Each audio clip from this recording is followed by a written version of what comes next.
Okay, everyone. So we shall continue from last week.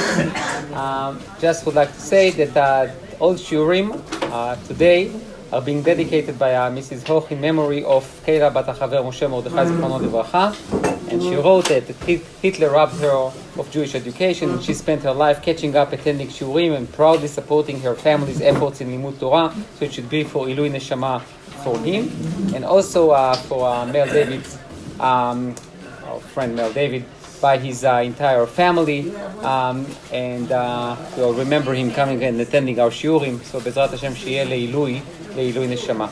Okay, so we are on page at the bottom of page 2.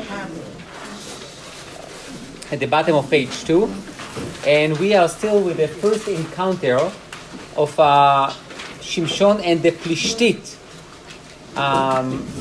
And we saw, obviously, a few things last week that talked about that first encounter and what it entails. So we need to continue. So we are at the bottom of page 2, Pasuk Yud. Sure. There is at the front, whatever. In that here we have. Okay, Knisa. Okay, so we are page 2, last sentence on page 2. וירד אביהו אל האישה, ויעש שם שמשון משתה, כי כן יעשו הבחורים. So he saw this woman from Plishtim. We spoke about the fact if he really converted her, he didn't convert her. That was his only tool to create points of tension between him and the Plishtim, so he can do his job, which is להתחיל להושיע את ישראל, to begin to initiate the redemption. So his father goes down there, and Shimshon is making a mishteh, a feast. כי כן יעשו הבחורים. That's what the Plishtim boys, I guess will do. So a bachelor party, what do you call it? Yeah, okay. ויקר אותם אותו, ויקחו 30 מרעים, ויהיו איתו. So you see a little Hebrew guy, I don't know if it was little or not, but he's a Hebrew guy, a Bachur Yehudi, Bachur Israeli. And he goes down to the Plishtim city, like real Plishtim city, and the people see him there, and what do? They join him. They join his mishteh. No problem. ויאמר להם שמשון. So Shimshon says to them, אחודה נא לכם חידה. I'm going to what? To give you a riddle. Okay. Him haged tagidu otali. If you will be able to solve it, שבעת ימי המשתה ומצאתם, and I give you time, 7 days, for the שבעת ימי המשתה, which, by the way, it's interesting. He's marrying a Plishtit and he's doing a Sheva Brochus, right? So this is a real interesting thing, okay? But שבעת ימי המשתה ומצאתם, and if you will find out what is the solution for the riddle, ונתתי לכם 30 סדינים, I'll give you 30 blankets, I don't know, ו30 חליפות בגדים, and 30 suits. So, pretty good. Now, don't forget, each one gets one. There are 30 people there, okay? ואם לא תוכלו להגיד לי, and if you will not be able to tell me, ונתתם אתם לי, you will give me 30 סדינים ו30 חליפות בגדים. ויאמרו לו, חודה חידתך ונשמענה. Okay, give us the riddle, let's hear it, and let's see, we'll figure it out. So, first and foremost, by the way, this is an interesting thing. Whenever you make a chidah, you create tension. Why do you create tension? Because everyone wants to solve it. And if you can't solve it, they are angry. And many times they say to you, tell me, right? Or they say, don't tell me. But then they are angry. And whatever will be, is that basically Shimshon is so convinced that they will not be able to solve the riddle. And then one of two things will happen. A, they will be angry with him, so they will do something against him, and then he can take revenge. Or, alternatively, you're just going to make some money on them, so they will suffer. ויאמר להם, so he says to them, מהאוכל יצא מאכל, from a type of food, you get, another food was derived from it, ומאז, and from something strong, יצא מתוק, something sweet came out from it.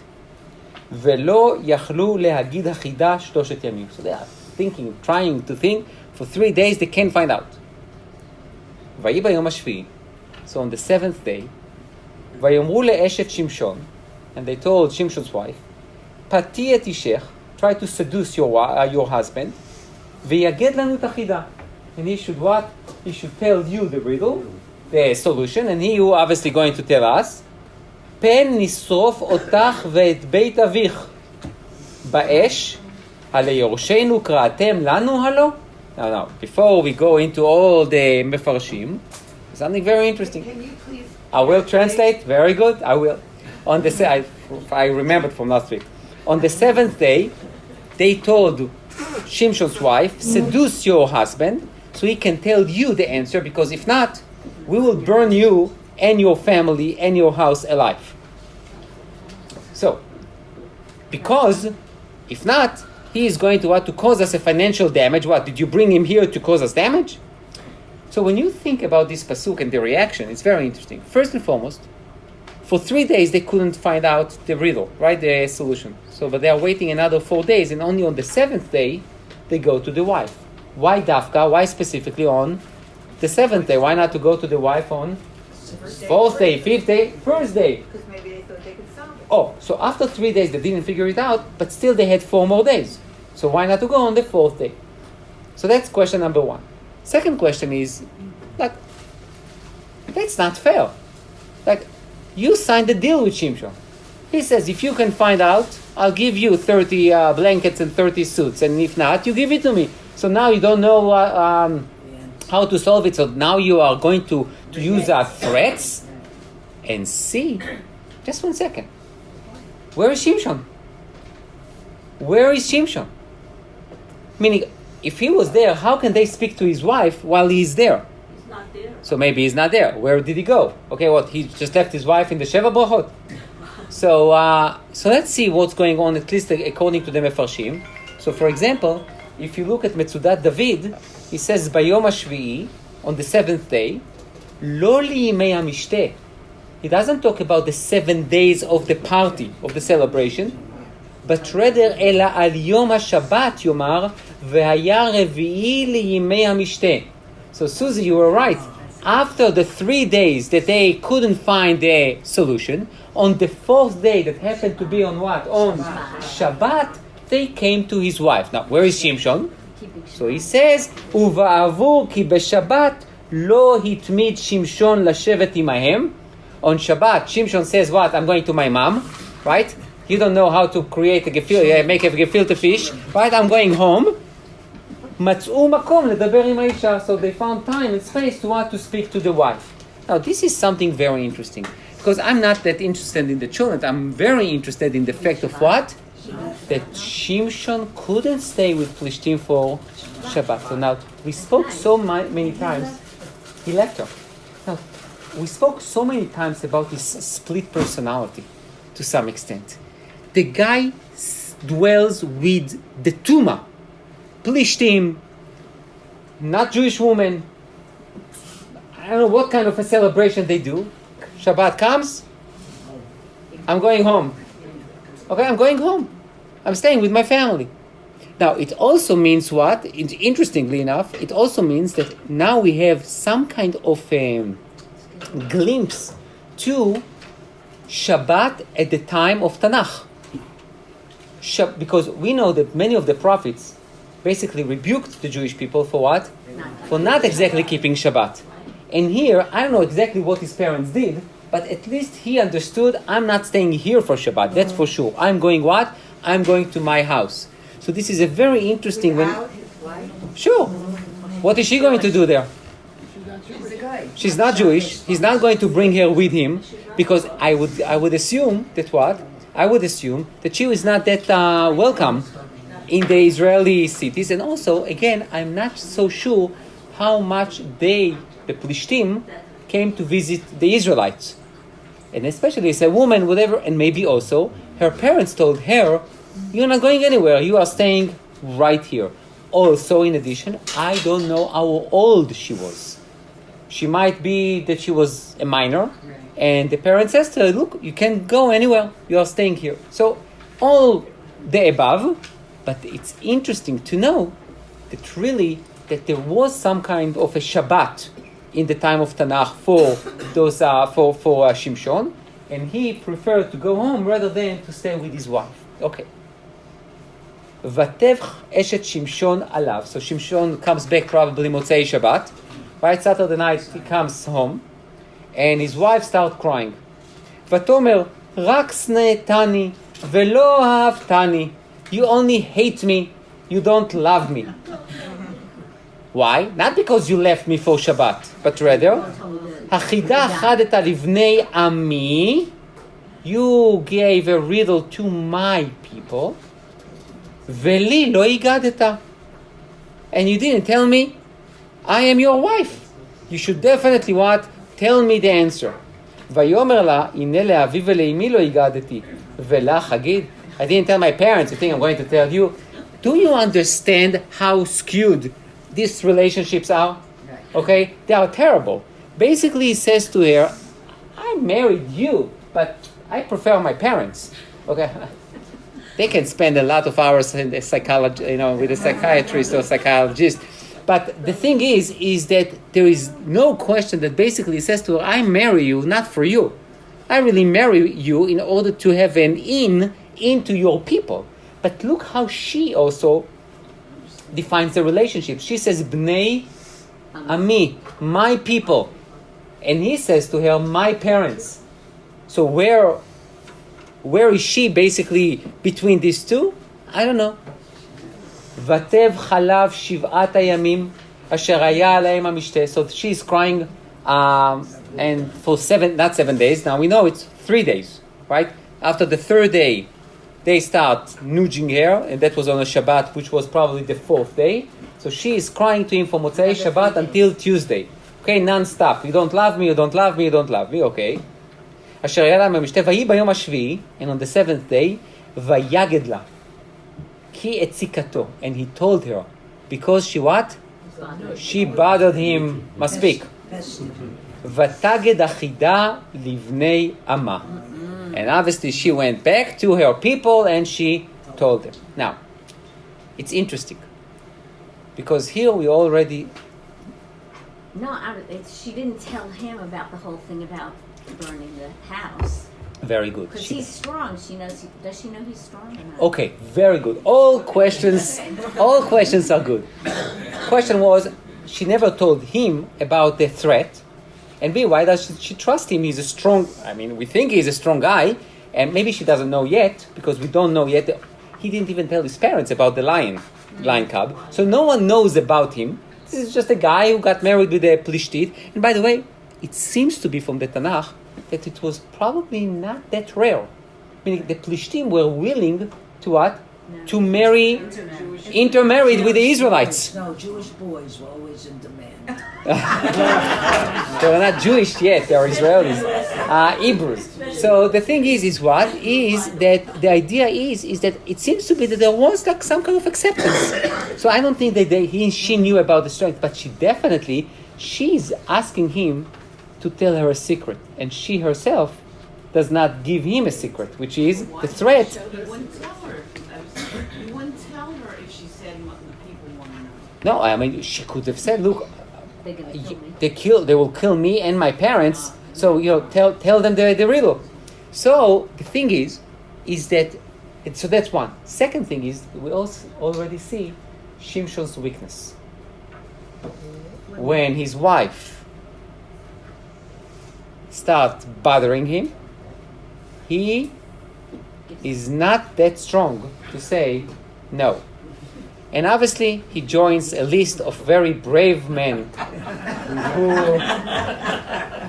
who for 7 days cannot tolerate it and will give up. So the thing is that we, being serious now, is Shimshon shows that as strong as he can be, he basically will give in when there is such a bechi, such a cry. Okay. Says the Rabbi, 14th century, says the following: Vayaged la ki hetzikato. So what does it mean that she bothered him? So the Ralbag says the following.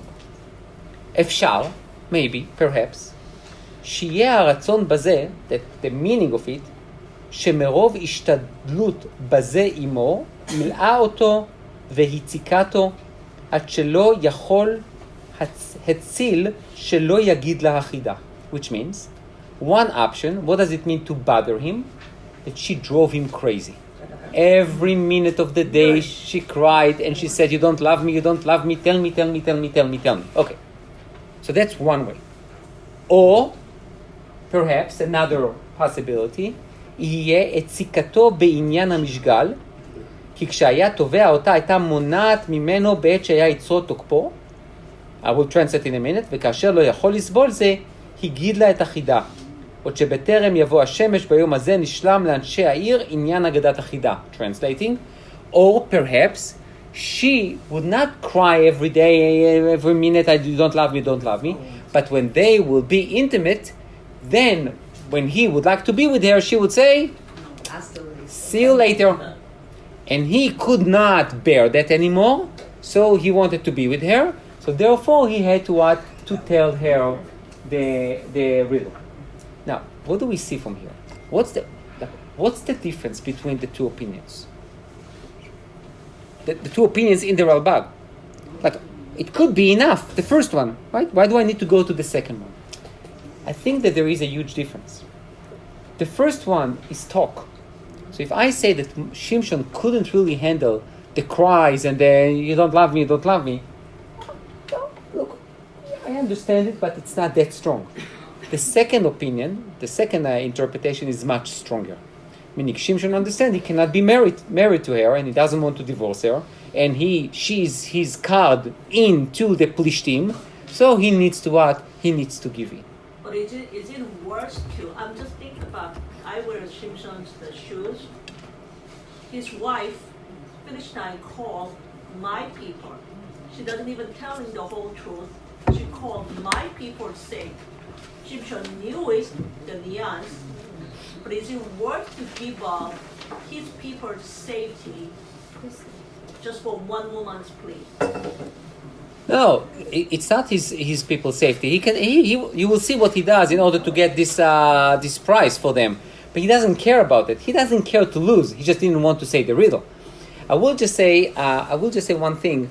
You remember all this discussion that we have if his wife's converted or not? When she says, my people, but what's the association?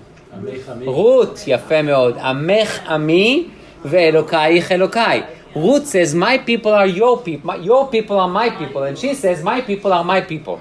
And your people are your people. So I think this is another indication she did not convert definitely not to Judaism. Okay. Reform. The Abarbanel. The Abarbanel in Shoftim says the following. Rabbi Yitzchak Don Abarbanel, a very known commentator. Vatev chalav shiv'at yamim. So she cried for 7 days. רוצה לומר, it comes to teach you, שיבת ימים השניים. Meaning, it was not only for 7 days, they had a celebration for what? For 2 weeks. So therefore, it's not about the 7th day, Shabbat or not Shabbat. There was a 7 days of celebration, and then she cried for him for another 7 days. ולזה אמר, באלו אשר היה להם המשתה, so it comes to tell you that he talks about those people that had the משתה, להגיד שהשבעה ימים הראשונים היו קודם המשתה, והשבעה ימים האחרונים האלה אשר בכתה אשת שמשון, היו השניים והם ימי המשתה. So he says, what? He says, look, no. You got it all wrong, says the Abarbanel. Shimshon and the boys had that riddle when? The week before the wedding. He gave them the riddle. They tried to what? To find out the answer, couldn't find it. Then the beginning of the Yemei HaMishteh, so she started crying to him when? From the beginning of the 7 days of the Mishteh. Can you imagine that? The beginning of the Shevat Yemei HaMishteh, she is crying to him, tell me. ויהי ביום השביעי, So what does it mean on the seventh day? They were married? The what? Does that mean right after they were married? Yeah. אחרון לכל 14 הימים. So on the 14th day, הגיד שמשון, so Shimshon told her, ופירש לה ביאור החידה, and he gave her the solution for the riddle, לפי שהיא הציקתו בדבריה ובבכייתה, because she would bother him with her cries and screams and all of that, או שהייתה מונעת עצמה ממנו בעת תביעת המשגל כדברי רלב"ג, or when they were intimate, so she would just say to him no, והיא ביארה וגילתה הדבר אל בני עמה מיד. She immediately went back to her people and she told them the answer for the riddle. Says the Malbim, ויהי ביום השביעי, and it was on the 7th day, שהיה יום האחרון, because that was the last day, חשב שיום אחד יישאר הדבר אצלה בסוד. So she cried for 7 days, and he gave in when? On the last day, on the 7th day. Why did he give in only on the 7th day? Not why not on the 4th day, 5th day? He said to himself, you know what? I'll tell her, and I'll ask her to do what? To keep it secret. So at least one day, she will be able to what? To keep it in secret. The problem was that he did not know that what? That if she will not convey the message, she will be burnt with her parents and their house. וכבר מילא רצונה במה שתדע היא, בעוד שהוא דבר סתר לפני כל. So he says, look, you asked me to tell you because you say that if I'm not telling you I hate you, I don't love you, blah, blah, blah. I'm telling you, I fulfill your wishes. Now, leave me alone. And he thought that she will keep it as a secret. אבל היא הגידה להם. But she told them, why? Says the Malbim, יען שהם בני עמה. Because they are their people, her people. והיה דעתה קרובה אליהם, and she was closer to them, מאל בעלה שאינו מעמה. She was closer to them rather than to her husband. Now take a look at what's going on here. This is really an incredible insight. In the first week of the marriage. In the first week of the marriage. It's only going to get worse. I know now, Mommy, she's not from his people.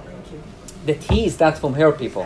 Yeah. So But she look. may have had ulterior motives for marrying him, just like he had for marrying. So that I'm not sure. No, It I'm might. sure. It might. Maybe that she never But- did for him. Well, maybe she didn't feel anything for him, or maybe they look down upon the Israelites because they control them. Again, we don't know much about that Plishtit. We know more about Delilah later on.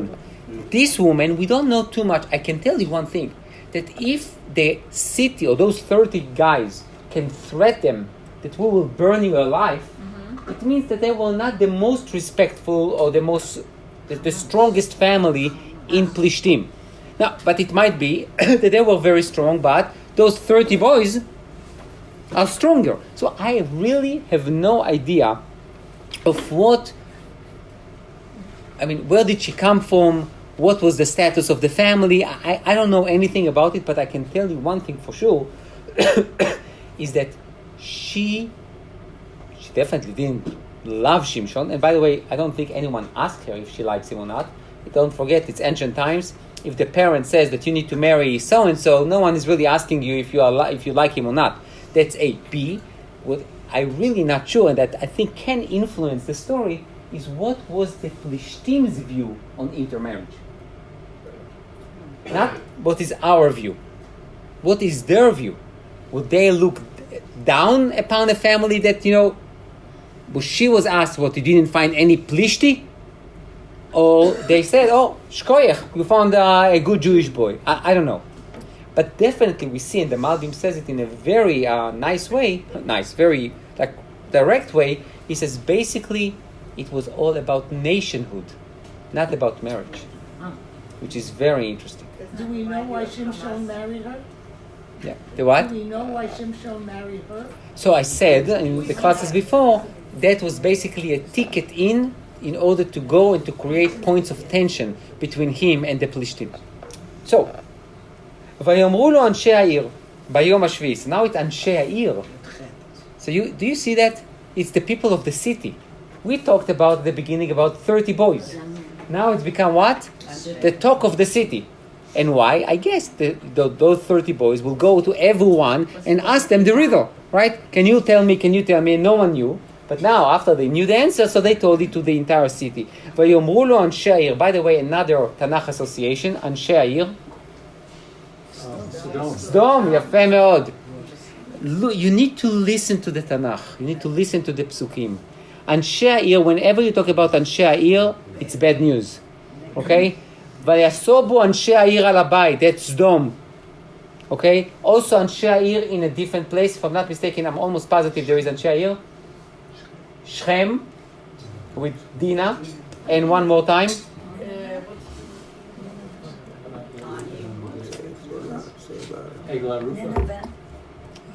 ויבואו אנשי העיר, okay, also, but Tanakh, story in that's also Tanakh, but in the Nach, Shechem we said, yeah, but Nineveh, אנשי העיר, but I'm saying not only just אנשי העיר in a negative connotation.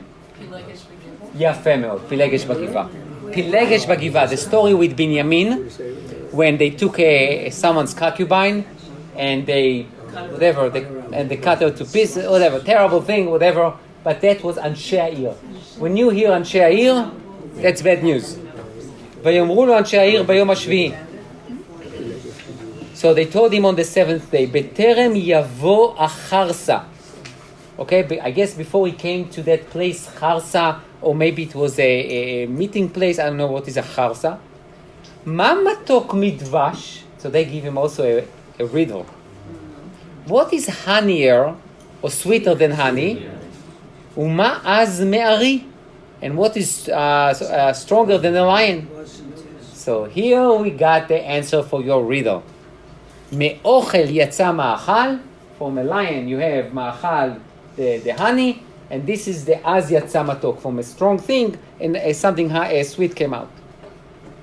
Vayomer lahem, so he told them, lule charashtem be'eglati, lo metza'atem chidati. Which means, in a very loose translation, if you will not force my wife to tell you, you will not know the answer. So basically, you are a bunch of what? Cheaters. Of liars, cheaters, phonies, whatever you are. Now, says Rabbi, לולא חרשתם בעגלתי, אמר זה, so why did he say it to them? Why didn't he say to them, like, okay, got you, בסדר, move on. It says, כי אשת שמשון גילתה להם החידה, because it was his wife who told them the answer for the riddle. ולולא זה, and without her telling them, לא מצאוה, they will never be able to find out the answer for the riddle. So first he just told them, look, I know what you did. There is no way on earth that you will be able to find out. It's only because of my wife. So even though my wife didn't tell me that she told you, I know that she told you. So that's a או, אמר זה להורות שהוא היה חושד אשתו שזינתה עם אחד מהם. Do you see that during the 7 days, Shimshon was suspicious that his wife had an affair with one of those boys? Okay, now you can understand how lovely this marriage was, especially in the Sheva Brachot. And basically he says to them, ולזה גילתה לו עניין החידה. So she told this guy that she had an affair with, she told him the answer for the riddle, and this is how הגידה לאנשי העיר. Now, with all due respect to the Ralbag, I mean, the first one I can understand, that Shimshon by himself realized that his wife told him the answer because she's the only one who knew about it, not his parents, not no one, okay? And obviously it's not the Philistines because they were not that smart, right? So, but where does he come with the second opinion? Again, Tanakh. How am I going to say it in a nice way? Okay. The word charashtem, to plow. So the first meaning to plow is to plow a field, but in a very derogative, humiliating way. Lachrosh, it's also a kind of a derogative description of intimate relationships. Which this is why Ralbag picks on the word and the word lachrosh, and therefore he says the second interpretation. Okay? Also, there is another word. Remember it for the end of Shimshon. Litchon is what is litchon? To grind. Litchon is also a derogative, negative description of intimate relationships that are not done willingly, but rather done in a very humiliating way. Litchon, to grind. Litchon, lamet tet chet vav nun. What is eglati? Eglati, my...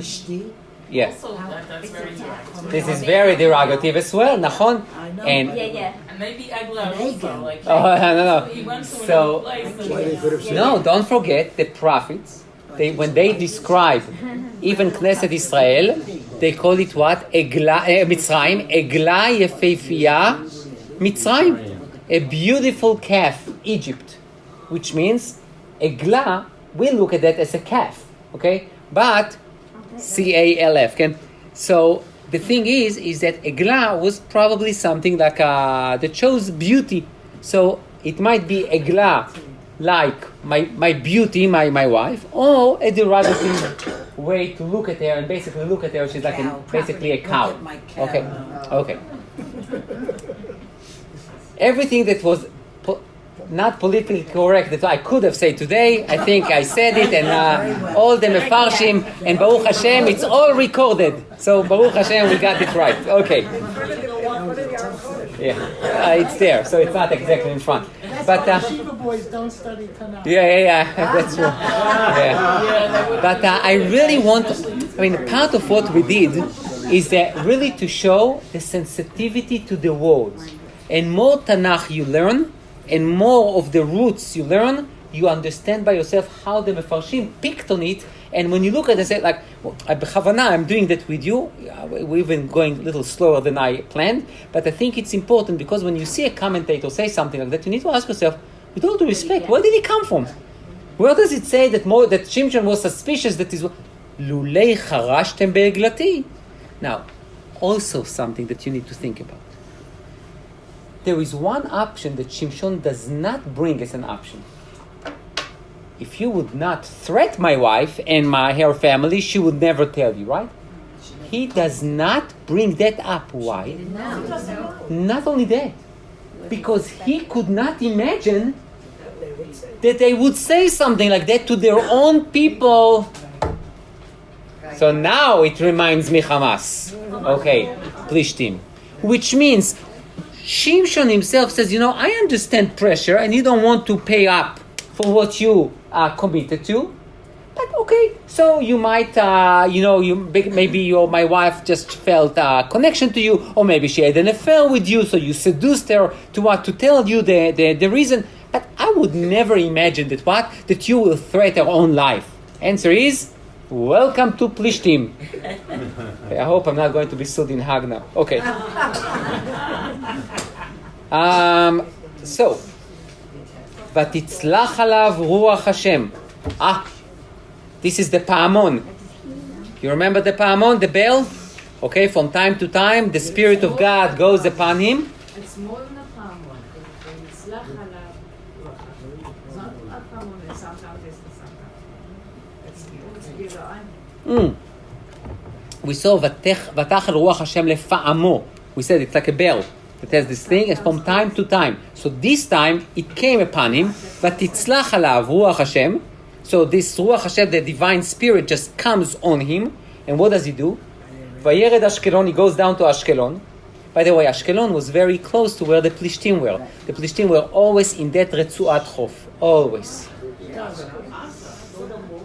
Ashkelon. Okay, Sderot.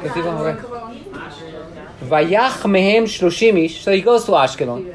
Don't forget, the Plishtim had few regions. So he goes to another region. He goes and he killed 30 people. Vayikach et chalitzotam. So he take their suits. ויתן החליפות למגידי החידה, and he gave this to the 30 boys. ויחר אפו, and he was mad, he was upset. ויעל בית אביהו, and he went back to what? To his father's house. Where is his mother? I don't know yet. But what does he do? He does something very interesting. He gave them back what? Chalifot. What about the blankets, the zdinim? No. So I guess probably he says, you violated your commitment, I will do the same. Now, interestingly enough also, is that one region does not know from another. Okay? He goes, he kills 30 people, and he takes their suits, and he goes and give it to the other people. Now, there is another problem here. You remember that he's a Nazir, right? And one of the things that Nazir cannot do is to be contacted in a dead body. Okay, so, but no, we forgot that because really, his Nazirut was what? Lo lishtot yain, not to drink wine and not to get a haircut and not to eat anything that is impure. He did not have this idea of being in touch with the dead body. Okay, says Radak, page 3, now move to page 4. Vayach mehem 30 ish, so he killed 30 people. Exactly what we're talking about. Kiblu rabotenu, our rabbis received in the tradition. Ki mutar hayalo litame lameitim. He was allowed to what? To be in touch with dead bodies. Af al pi shaya nazir, even though he was a nazir. Ki hamalach amar nazir elokim yeh anar, because the malach says that he's going to be a nazir. Velo nadar hu atzmo ben nazir, but he himself did not take upon himself the nazirut. Meaning, בכלל, the entire idea, halachically, according to Jewish law, this Nazirut Shimshon is very complicated. Because never ever Shimshon in his life says, I am going to be Nazir. He never took it upon himself. He was grandfathered in, but he never says, I do. Okay, so he has a problem with that. So halachically, we have an issue with that. But that's what he says. ודברים שאמר לו המלאך בפירוש, and whatever the angel told him directly, היו אסורים לו. יין ותגלחת wine and taking and shaving. לפיכך היה מכה בפלישתים ומפשיטם אחר כן. שנאמר ויח ויקח. And that's why he was able to kill them, take their clothes, with obviously he had to touch them. So therefore there was no problem with the halacha. Okay. They didn't get bloody while he was killing them? Yeah, but dry cleaning, it was all fine. ויח ויקח ולולי קבלתם. So the Radak says, and you know what? That's what our sages says. But let's say that we put aside the tradition from our sages. He says, ולולי קבלתם, היינו יכולים לומר, maybe we could have said, כי היה מכה בפלישתים באבן, אז בזולתם ולא היה נוגע בהם. כמו שהיכה אותם בלחי החמור, שהיה משליך אותה עליהם והורג אותם בה. He says, maybe we shouldn't go and say that he was allowed to touch dead bodies. Maybe he was not allowed to touch dead bodies. So what did he do? He killed them with something else, and then he somehow took their clothes without touching them. Okay. Gloves. Maybe. I don't know. או אפילו היה נוגע בהם, טרם מותם היה מסלק ידו מהם, כי לא ימות האדם תכף מהמכה. So he says, or maybe he would beat them up, they will still be alive or dying, but still alive, and then he will take their clothes, and then immediately after he took their clothes, they died. No, he told them to take their clothes off or I'm going to kill you. Could be. Maybe. Okay. But I want to get dirty. Well, one second, let me just finish up this המפרש. ואף על פי שהוקם מכת מוות, גם כן ויקח את חליצותם טרם מותם. So he took off their clothes before they died. או אפילו אחר מותם, maybe after he killed those guys, ציווה לפלישתי אחד להפשיטם. He took another פלישתי and says to him, do you want to be the 31st? 31? He says to him, no. Okay, so take off their clothes, give it to me, and goodbye. Now, why do you think the Radak, he's bringing all those stories instead of just saying, like what Chazal said? Answer, halacha. The problem with Shimshon, and as I said before, is that if you start saying that he was a very special Nazir, you get questions about other Naziruyot. So if you put it in the same category, which it means Nazir cannot drink wine, cannot get a haircut, cannot shave, and cannot be in touch with Tmei Metim, with dead bodies, you're fine. Shimshon is like everyone else. But if you say he's not, so that creates issues. So that's why the Radak goes out of his way to make up all those things that, come on. Okay. או נוכל, כי היה נזהר מלהתאמן למת. He was very careful not to touch a dead body, אלא במקום מצווה והמלחמה בפלישתים, מצווה הייתה להילחם בהם ולהושיע את ישראל מידם. But it says, but when it comes to war, and it was a war to save the Jewish people, then you are allowed to do it. Which, by the way, someone told me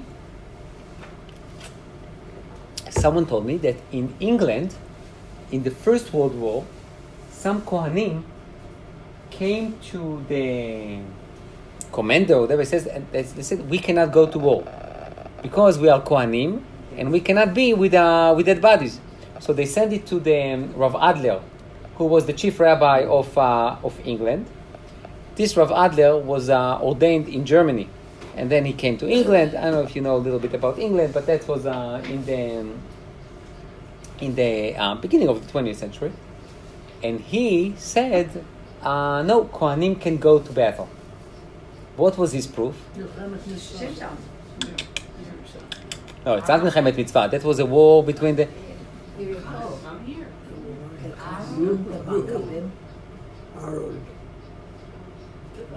Eshet Yefat Toar. Oh, Rav Shechter. Rav Hershel Shechter told me the story. Yes. Eshet Yefat Toar. Eshet Yefat Toar? What is Eshet Yefat Toar?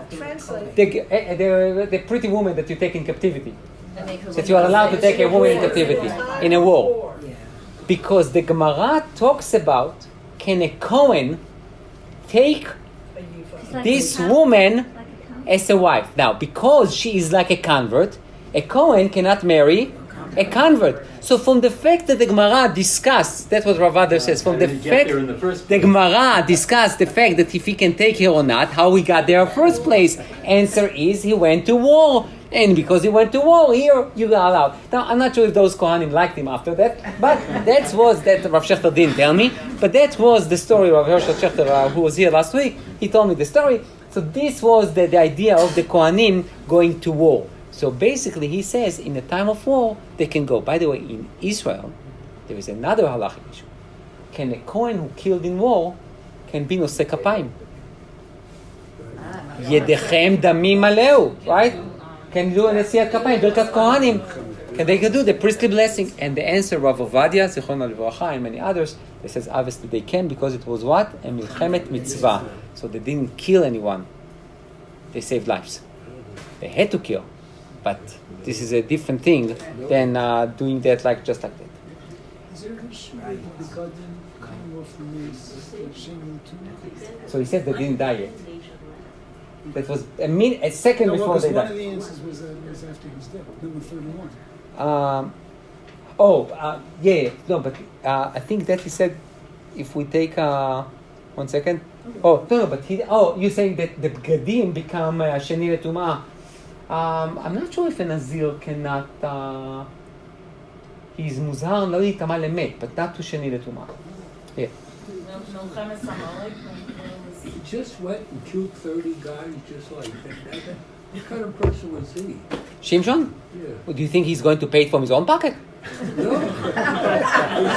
It just says very casually, he went and killed 30 guys Yeah, in their clothes. sure. He went there to cause tension. Yeah, that's easy. Yeah, he wants to create rush. He doesn't care. He goes and kills 30 people. He says, hey guys, come here, and kills them all in at one shot. And So, and then he says,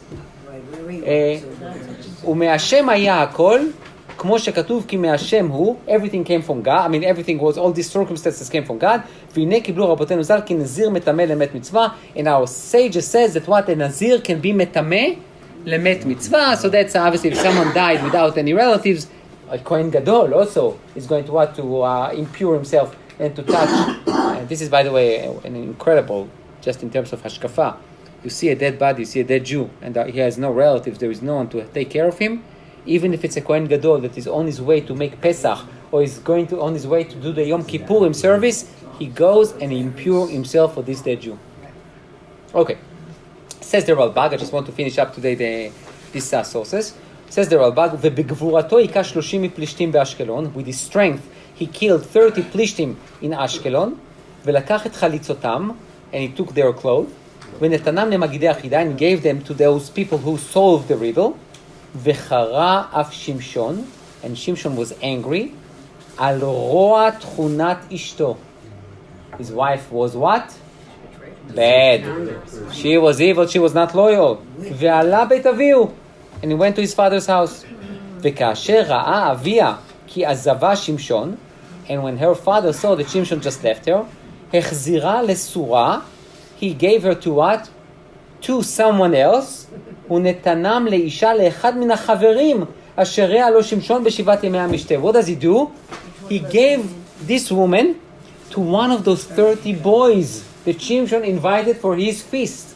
And that's what the Pasuk Kav says, ותהי אשת שמשון למרעהו אשר ראה לו.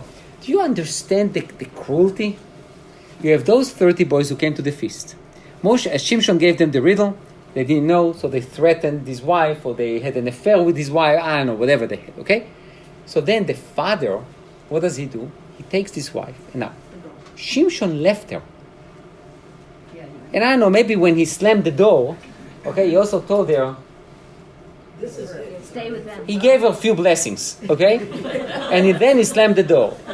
So the father looks at her and says, hey, my beautiful daughter, let's go and marry a good Plishti. And not only now, those Plishtim thinks that what? They humiliated Shimshon. Now they don't know yet that the 30 suits that they received was what?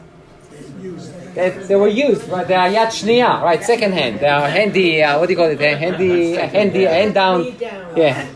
So basically, those guys, they have no clue, and I don't know if they care or not, but they received their thing. So we humiliated Shimshon, and in order to what? To in his kishkes, I'm going to give your wife to one of those 30 boys, which, by the way, will also increase Shimshon's suspicion that what? That she really maybe had an affair with this guy. Okay, so his father-in-law was a real mensch, right? Okay. Usually they have the mother-in-laws with them. If that's the father-in-law, just imagine, right? So, ותהי אשת שמשון למרעהו. Don't have to get divorced. Oh, don't forget, she was not Jewish, so there is no divorce, there is no nothing. It's almost like, with Muslims, there is no get, there is talek, which means out, and that's it, and you're done. And the women don't get the children either. The children stay with the husband if there's a divorce. ותהי אשת שמשון למרעהו, זכר הכתוב, שהייתה אשת שמשון למרעהו. The pasuk told you that the wife, Shimshon's wife, was given to one of his friends. ותרגם יונתן, and יונתן, the תרגום ירושלמי, תרגם, translated, ולחברי דהווה שושבינה. What is שושבין? Best friend. That's a groomsmate. Bride? No, not bride. Groomsman. A groomsman, yeah. הקיצור, your best friend, okay? וכוונתי כפי המורה מפשט הכתובים. So he says, and I think, Barbanel says, I think that the pshat of the narrative is what? שאשת שמשון זינתה מעצמה בלי רשות אביה. Shimshon's wife had an affair without her father's permission. I was about to say, like, you go to your father for that, but whatever. ושעשתה זנוניה עם חבר שמשון שהיה שושבינו בנישואיו. She had an affair with one of those buddies that Shimshon invited for the feast. כי להיות חברו מרעהו היה מדבר עמה כפעם בפעם, ומשם נמשך רוח זנונים. Says Abarbanel, and why did she have anything to do with Shimshon's body? Because he was his best friend, and he would come from time to time, and he would see her, and they would start talking, and no. ואפשר שהיה זרע מרעהו אחד מה30 שהיו בעלי החידה, ועשה זה להוסיף רעה על רעה. And it seems to be that it's one of those 30 guys that he gave the riddle to, and he did it in order to increase Shimshon's anger. And now, all of that was from Hashem. Why? Because first and foremost, Shimshon was upset with his wife. Then he was upset with those 30 people. and he was upset with his father-in-law, which means I have all the excuses and all the right in the world to do what? To wage a war against you, to take revenge. So it's not going to be sufficient only to do what? To kill those 30 guys and to give. I am going to do more. Because now I can take revenge with my father-in-law. Also, I can take revenge on my wife, and I definitely can take revenge of my best friend, who took my wife and his family. So Baruch Hashem, Shimshon now has the right for revenge. And that's what we're going to do, Bezrat Hashem, next week.